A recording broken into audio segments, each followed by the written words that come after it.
We're going to get right out to a live report from Asher Red. He is in Minneapolis, Minnesota.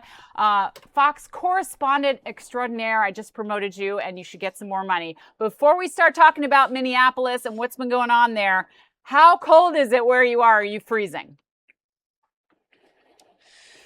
Well, I think it's still in the double digits. It might be somewhere between 11 and 20 degrees, but from the south, I'm not used to this at all. All right, Asher, thank you for joining us tonight. It's such an important story you're working on. We've been following it here in New York City. We've had our own protests here in New York City. First of all, tell people what is happening in Minneapolis tonight. Are most of the demonstrators dissipated at this point? Well, this is usually the time of night where we start to see protests start to kind of ramp up and become more sometimes violent, volatile, intense, whatever the words you might want to use there would be. But I can tell you that this has been going on for about a week, ever since an ICE officer shot and killed 37-year-old Renee Nicole Good. Last night, another ICE-involved shooting. This time, DHS agents say that ICE agents were trying to arrest a Venezuelan suspect when two other men approached them and started attacking them with a snow shovel and a broom. An ICE agent then shot one of those attackers in the leg, and he's expected to be okay. But as you could imagine, this accelerated the protests here in this area. Within hours, hundreds of anti-ICE protesters showed up, some of them smashing car windows and shooting fireworks at federal agents. And one group of protesters even ripped a gun safe out of a federal vehicle, and others found stacks of paperwork with sensitive information like agents' names and arrest warrants. And we'll see what happens here in the next few weeks as this unfolds, and really ever since this second shooting happened last night. Yeah, wow. It's like a powder keg sometimes there, and really scary to think they're throwing fireworks at federal agents or, graffiti we saw happening there.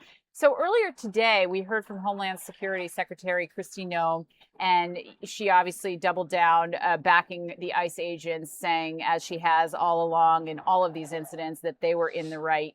But President Trump kind of ratcheted things up by posting that he's threatened to invoke the Insurrection Act, meaning he would have the authority to deploy troops to Minnesota, Minneapolis, if the unrest there continues. Obviously, that hasn't happened yet. And when Kristi Noem was asked about it today, she said, yeah, we talked about it. And we also heard from Governor Walz today telling people it seems like the mayor of Minneapolis and the governor are asking demonstrators to behave, not to do anything unlawful. But we did hear the governor say, hold your cell phone and record what you can. I'm sure you've heard from everyone out there today. It does seem like these demonstrations are going to continue, right? Yeah, everyone on the ground is talking about that they want peace in this city, but the question is, what are they willing to do to get to that peace? Governor Walz was mentioning yesterday in his state address to get your phone out and film ICE agents to log what he's calling a database of atrocities, not just to talk about ICE agents in the present moment, but for what he says, further prosecution in the future. And then today, President Trump talking about wanting to use the Insurrection Act, which would allow him to deploy the National Guard and any active forces to enforce law and try to avoid rebellion at all costs. Well, let's hope it doesn't get to that. I really appreciate you giving us an update on this. And I know it's cold out there. It's going to get cold here in New York City overnight, too. It's already starting.